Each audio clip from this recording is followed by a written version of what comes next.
வணக்கம்.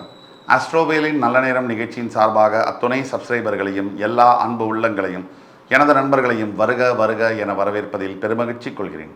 வக்ரதுண்ட மகாகாய சூரிய கோடி சமப்பிரப அவிக்னம் குருமே தேவ சர்வகாரியேஷு சர்வதா. தென்னாட்டுடைய சிவனே போற்றி, என் நாட்டவர்க்கும் இறைவா போற்றி. நண்பர்களே, இந்த புத்தம் புதிய வீடியோவில் உங்கள் அத்துணை பேரையும் வரவேற்பதில் மிக்க மகிழ்ச்சி கொள்கிறேன். இன்று நம்ம பேச போகிறது குரு வக்ர பயிற்சி பலன்கள் 2024. ஒவ்வொரு கிரகத்துடைய மூமெண்ட் நகர்வுகளும் இந்த பூமியில் இருக்கக்கூடிய அத்துணை ஜீவராசிகள் மேலும் பெரிய மாற்றங்களையோ சின்ன மாற்றங்களையோ வரவழைத்தே தீரும். அந்த வகையில் குரு பகவான் ரிஷபராசியில் ரோகிணி நட்சத்திரத்திலிருந்து சற்று ரொம்ப சீக்கிரமே ஷார்ட்லி மிருகசீரிட நட்சத்திரத்துக்கு மூவ் ஆகிடுவார். அங்கே போய் அவர் அக்டோபர் 9, 2024 முதல் பிப்ரவரி 4, 2025 வரை வக்ரகதியில் பிரவேசிப்பார். இந்த நிகழ்வானது 12 ராசிகளுடைய வாழ்க்கையில் எந்தெந்த மாதிரியான மாற்றங்களை கொண்டு வரும் அப்படிங்கிறத பற்றி பார்த்துட்டு வரும். அந்த வரிசையில் மேஷம் முதல் மகர ராசி வரை ஏற்கனவே பார்த்தோம். இன்னைக்கு நம்ம பார்க்க போகிறது கும்பராசி. இந்த கும்பராசிக்கு இந்த வீடியோவை எப்படி எடுத்துகிட்டு போகிறோம்னு சொன்னால், உங்களுக்கு தெரிஞ்ச நண்பர்கள், உறவினர்கள், ஃபேமிலியில் யாராவது ஒருத்தராவது கும்பராசியில் இருந்தால் கூட இந்த வீடியோவை தயவு கூர்ந்து அவங்களுக்கு ஃபார்வர்ட் பண்ணுங்கள், அவங்கள பார்க்க செய்யுங்க. இந்த வீடியோவானது அவர்களுடைய வாழ்க்கையில் மிகப்பெரிய மாற்றங்களை கொண்டு வரும். இந்த கும்பராசிக்கு இந்த வீடியோவை எப்படி எடுத்துகிட்டு போகிறோம்னா, முதல்ல கும்பராசிக்கு என்ன நடந்தது, என்ன நடந்துட்டுருக்கு, இப்போது இந்த குரு வக்ர பயிற்சியால் எதை எதிர்பார்க்கலாம், எதை எதிர்பார்க்கக்கூடாது, என்ன தீர்வுகள் அப்படிங்கிறத பற்றி பார்க்கிறோம். கும்பராசி காலபுருஷனுடைய 11ஆம் வீடு, சனி பகவானுடைய மூலத்திரிகோணஸ்தானம், அவிட்டம், சதயம், போரட்டாதி போன்ற 3 நட்சத்திரங்கள், செவ்வாய், ராகு, குருவுடைய நட்சத்திரங்கள் வரக்கூடிய கும்பராசி. கும்பராசிக்காரர்கள் எப்பவுமே குறைகளை ஊர்ந்து கவனிக்கும் சக்தி உடையவர்கள். இந்த பிரபஞ்சத்தில் இருக்கக்கூடிய எங்கே குறை இருந்தாலும் அந்த குறைகள் அவர்களுடைய கண்ணுக்கு ஜூம் லென்ஸில் தெரியும். இது இவருங்க மேலே இருக்கிற குறை இல்லை, பிறப்புடைய ரகசியம். இந்த கும்பராசிக்காரர்கள் தற்பொழுது ஜென்ம சனியினுடைய ஆதிக்கம், பாதிப்பு, சனி பகவானுடைய சொந்த ஆட்சி வீடு, மூலத்திரிகோணஸ்தானம், அவங்களுக்கு எப்படி சனி பாதிப்பு ஏற்படுத்துவார் அப்படின்னு கேட்டவங்களுக்கு, சனியை பொறுத்த வரைக்கும் 2 வகையில் அவர் வேலை செய்வார். ஒன்று, உங்களோட பிறப்பு ஜாதகத்தில் ஒரு வகையில் வேலை செய்வார், அதில் அவருடைய நிலைமையை பொறுத்து. ஆனால் கோச்சார ரீதியாக வரும்பொழுது, 7.5 சனி, அஷ்டம சனியாக வரும்பொழுது சனி பகவான் யாரையுமே விட்டு வைப்பதில்லை. இதுதான் உண்மை. யாரையுமே விட்டு வைப்பதில்லை, எல்லோரையும் போட்டி வாட்டி அடைப்பார். அதுதான் சனி பகவானுடைய இது. அப்படிப்பட்ட சனி பகவான் இந்த கும்பராசியில் தற்போது சஞ்சரிக்கும் போது, மூலத்திரிகோணத்தில் ஆட்சி பெறும்பொழுது உலகம் முழுக்க ஒன்று நடக்கும். நிலம், வீடு, வாகனம் சம்பந்தப்பட்ட விஷயங்களில் முன்னேற்றங்கள் வரும்.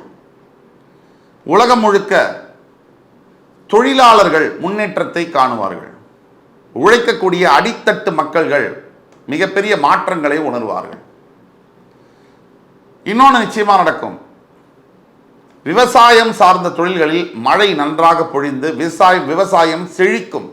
விவசாய பூமிகள் செழிக்கும். விதிவிலக்குகள் எப்பொழுதும் எல்லாத்துக்கும் உண்டு. இப்போ நாம் சொல்லக்கூடியது 75% முதல் 80% வரை நடக்கும். ஆர்கானிக் ப்ராடக்ட்ஸ் உடைய மார்க்கெட் அதிகரிக்கும். இதெல்லாம் ஒரு பக்கம் இருந்தாலும், கும்பராசிக்காரர்கள் 7.5 சனியினுடைய பாதிப்பினால, 7.5 சனினா என்ன அப்படின்னா, சந்திரன் எங்கே இருக்கோ அதுதான் ராசி. அந்த சந்திரன் இருக்கக்கூடிய இடத்தை சனி பகவான் அடையும் பொழுது, அதாவது இப்போ கும்பராசி, உங்களுக்கு சந்திரன் எங்கே இருக்கு, பிறப்பு ஜாதகத்தில் கும்பத்தில் இருக்குன்னா நீங்கள் கும்பராசி. அந்த இடத்த கோச்சார ரீதியான சனி அந்த இடத்த பிடிக்கும் போது அது 7.5 சனின்னு சொல்கிறோம். 7.5 சனியில் ஜென்ம சனின்னு சொல்கிறோம். சந்திரன் இஸ் ஈக்குவல் டு மைண்டுன்னு சொல்கிறோம். நம் மனதிற்கும் சந்திரனுக்கும் நேரடி தொடர்பு உண்டுன்னு சொல்கிறோம். சந்திரன் அப்படி 2.5 நாளில் ஒவ்வொரு ராசியை தாண்டி போகிறார். சனி 2.5 வருஷத்தில் ஒவ்வொரு ராசியை தாண்டி போகிறார். இந்த சந்திரன் வேகமாக மூவ் ஆகக்கூடிய பிளானட். எப்படி மனசு வேகமாக மூவ் ஆகுமோ, நம்ம இருக்கிற இடத்துல டக்குன்னு நம்மளோட எண்ணங்கள் அமெரிக்காவில் என்ன நடக்குதுன்னு யோசிக்க முடியும். அந்த மாதிரி வேகமாக மூவ் ஆகக்கூடிய பிளானட் தான் சந்திரன். அந்த சந்திரன் உங்கள் ராசியில் எங்கே இருக்குது, கும்பராசின்னு வச்சுக்கோங்க. அந்த கும்பராசியில் இருக்கக்கூடிய சந்திர பகவானை சனி பகவான் பிடிச்சாருன்னா அது ஜென்ம சனி, ஏழரை சனியில். சனி வந்து மனசை பிடிக்கக்கூடியது தான் ஏழரை சனி, ஜென்ம சனின்னு சொல்கிறோம். அந்த மனசை பிடிச்சா முதலாவதாக கும்பராசினியர்களுக்கு என்ன நடக்குது அப்படின்னா, மனம் புத்தி வேலை செய்யாது. புத்தி வேலை செய்யாது, சொன்னபடி கேட்காது, தன்னிச்சையா எதிர்மறையான சிந்தனைகள் நிறைய வரும். அதாவது நெகட்டிவா நாமே நமக்கு கெடுதல் பண்ணிக்கிற மாதிரியான விஷயங்களை நம்மளே யோசிப்போம். ஆனால் நமக்கு தெரியாது. இன்னைக்கு ஒரு விஷயம் நல்லதுன்னு நினச்சி செய்கிறோம் இல்லையா, அந்த விஷயம் நமக்கு நல்லதாக இருக்காதுங்கிறது நமக்கு தெரியல. செஞ்சதுக்கப்புறம் அதோட விளைவுகள் வந்ததுக்கப்புறம் ரொம்ப மனசு வருத்தப்படுது. ஒருத்தருக்கு உதவி பண்ணுறோம், பொதுவாக நம்ம எதுக்கு உதவி பண்ணுறோம்? அவங்க நல்லா இருக்கணும், ஏதோ கஷ்டத்தில் இருக்காங்க பாவம், நம்ம உதவி பண்ணுவோன்னு பண்ணுறோம். ஆனால் உதவியை வாங்கிக்கிட்டு அவங்களே எட்டி நம்ம நெஞ்சு மேலே உதைச்சாங்கன்னா அது மனசுக்கு நமக்கு எவ்வளோ அழியாத காயமாக வடுவாக இருக்குது. இப்படி ஒவ்வொரு விஷயமா, அதாவது ஒவ்வொருத்தருக்கு ஜாதகத்தில் சனி பகவான் எங்கே இருக்காரோ சுய ஜாதகத்தில், அது லக்னத்திலேருந்து சந்திரன் எந்த பாவத்தில் இருக்காரோ அந்த பாவம் அடிபடும். இப்போ கும்பராசிக்கு ஒரு வேளையில் வந்து 6ஆம் இடத்துல சந்திரன் இருக்குது, அதாவது கன்னி ராசின்னு வச்சுக்கோங்க, நீங்கள் கன்னி லக்னம்னு வச்சுக்கோங்க. உங்களுக்கு 6ஆம் இடத்துல சனி ஆட்சியாக இருக்கிறதுனால, அங்கே ஏழரை சனி நடக்கிறதுனால கடன், நோய், மறைமுக எதிரிகள் அதிகமாவாங்க. இப்போ நீங்கள் மேஷ லக்னம்னு வச்சுக்கோங்க, வேலை செய்கிற இடத்துல லாபஸ்தானத்தில் உங்களுக்கு சனி ஆட்சியாகிறதுனால வேலை செய்கிற இடத்துல பிரச்சனைகள் வரும். மேஷ லக்னமாக இருந்தால், இப்போ நீங்கள் மேஷ லக்னம்னு வச்சுக்கோங்க, வேலை செய்கிற இடத்துல லாபஸ்தானத்தில் ஏகப்பட்ட பிரச்சனைகள் வரும். வேலை செய்கிற இடத்துல குழப்பங்கள், வேலை இழக்கிறது, இது மாதிரி வரும். நீங்கள் ரிஷப லக்னமாக இருந்தால் உங்களுக்கு வந்து அதே கும்பராசி தான். நீங்கள் ரிஷப லக்னம், நீங்கள் கும்பராசின்னு வச்சுக்கோங்க. அப்படியாக இருந்தால் உங்களுடைய வேலை செய்கிற இடத்துல வேலை மாற்றங்கள் ஏற்படும். அதாவது வேலை மாற்றங்கள்லாம் டீப்ரமோட் ஆகுதோ, இல்லை இடம் மாற்றங்கள், உங்களுக்கு பிடிக்காத இடத்துக்கு டிரான்ஸ்ஃபர் ஆகுதோ, இதெல்லாம் நடக்கலாம். இப்போ நீங்கள் வந்து ஒரு மிதுன லக்னம்னு வச்சுக்கோங்க, உங்களுக்கு 9ஆம் இடத்துல சனி ஆட்சியாகி ஏழரை சனி கொடுக்கறதுனால உங்களுக்கும் உங்களுடைய பெற்றவர்களுக்கும் பிரச்சனைகள் வரும், தந்தையாருக்கு பிரச்சனைகள் வரும். இப்போ நீங்கள் கடக லக்னம்னு வச்சுக்கோங்க, உங்களுடைய 8ஆம் இடத்தில் சனி பகவான் ஆட்சி பெறுவதனால் உடல் சம்பந்தப்பட்ட பிரச்சனைகள், வியாதிகள், உடல் உபாதைகள், சிறு சிறு விபத்துகள், மூச்சு விடுதல் சம்பந்தப்பட்ட வாயு சம்பந்தப்பட்ட பிரச்சனைகள் வரலாம். இப்போ நீங்கள் சிம்ம லக்னம்னு வச்சுக்கோங்க, கணவன் மனைவிக்குள்ள தகராறு வந்து, கும்பராசி சிம்ம லக்னம், கணவன் மனைவிக்குள்ள பிரச்சனைகள் வந்து பிரியக்கூடிய சூழ்நிலைகள் நடக்கலாம், விவாகரத்து கேஸு கோர்ட்டில் பதிவாகலாம். இப்போ நீங்கள் கன்னி லக்னம்னா நான் ஏற்கனவே சொன்னோம். இப்போ நீங்கள் துலா லக்னம்னு வச்சுக்கோங்க, துலா லக்னம் கும்பராசி, உங்களுடைய குழந்தைகள் மூலியமாக இல்லை குழந்தை பாக்கியத்திலேயே கூட பிரச்சனைகள் வரலாம். இப்போ நீங்கள் விருச்சிக லக்னம்னு வச்சுக்கோங்க, உங்களுடைய உடலில் சொல்ல முடியாத சில உபாதைகள் வரலாம். தனுசு லக்னம்னு வச்சுக்கோங்க, நண்பர்கள் மூலியமாக, பிரதர்ஸ் சிஸ்டர்ஸ் மூலியமாக உங்களுக்கு பிரச்சனைகள் வரலாம்.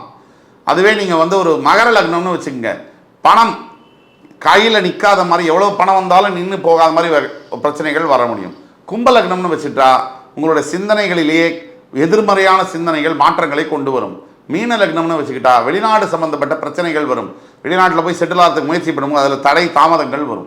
இப்படி ஒவ்வொரு லக்னத்துக்கும் இந்த கும்பராசி காம்பினேஷன் இப்படி வரும். ஒட்டு மொத்தத்தில் கும்பராசிக்கு பிரச்சனைகள் எப்படி வரும்னா, கடன் தொல்லையினால், உடல் உபாதையினால், பெற்றவர்கள் மூலியமாக, கணவன் மனைவி பிரச்சனைகள் மூலியமாக, எந்த வகையிலும் இந்த பிரச்சனைகள் வரலாம்.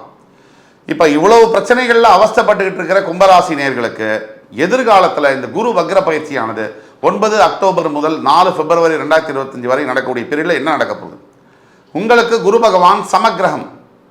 கும்ப ராசிக்கு குரு பகைவனோ நண்பனோ அல்ல, சமக்கிரகமானவர் 4ஆம் இடத்துல ரிஷபராசியில் குரு பகவானுக்கு வேண்டாத இடம். அந்த இடத்துல நேர்கதியில் இருக்கும் போது உங்களுக்கு நல்லது செய்ய அவரால் முடியாது. அதுவே வக்ரகதி அடையும் போது டபுள் நல்லது அவர் செய்யக்கூடிய கடமைகளை ஏற்படுத்துவார். தற்சமயம் கோச்சார நிலையில் பார்த்தீங்கன்னா உங்கள் ராசியிலேயே ஜென்ம சனியாக இருக்கிறார்.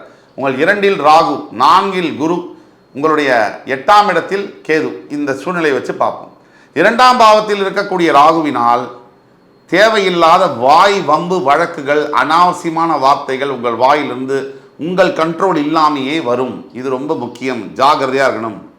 இந்த 4ஆம் இடத்தில் குரு வக்ரப்பயிற்சி இந்த காலகட்டம் 5 மாசத்தில் கண்டிப்பாக இவ்வளவு பிரச்சனைகள் இருக்கக்கூடிய இந்த ஏழரை சனி நேரத்தில் வீடு வாங்கக்கூடிய யோகம் அமையலாம், நிலம் வாங்கக்கூடிய யோகம் அமையலாம், வண்டி வாகனங்கள் வாங்கக்கூடிய யோகங்கள் அமையலாம்.